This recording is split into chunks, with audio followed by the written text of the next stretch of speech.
Hello and welcome back to Gasputio Tabletop Football and this mini series where we're building a seated terrace out of MDF.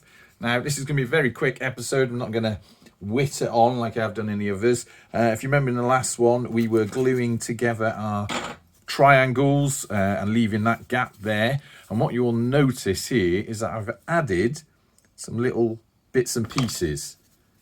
So let me bring that up to the camera so you can see what it is. And on the middle piece, which is now triple layer, they're on there. Now what they are, they're just bits of scrap. They don't have to be any sort of particular size. It just makes the next stage a little bit easier for you. So that's why I've glued them on there. Now where you want them to be is, as you will see, the width for the MDF at least. So that's slightly more than 3mm. From the edge, one there that goes down to the bottom, and one that's just inside so it doesn't interfere with that sort of cross beam across the bottom like that. And as you can see, what's going to happen here, I'm demonstrating with this bit of MDF.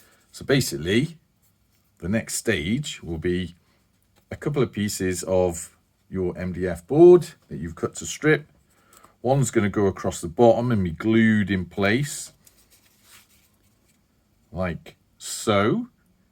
And there's going to be a similar one across the back, doing the same sort of thing. If I can get in place without it shaking it apart, like so.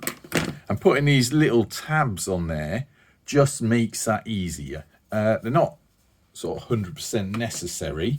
It just makes it easier. So you've got something to glue that against, and then what we'll do in the next sort of episode of this, I will get them glued up, clamp them in.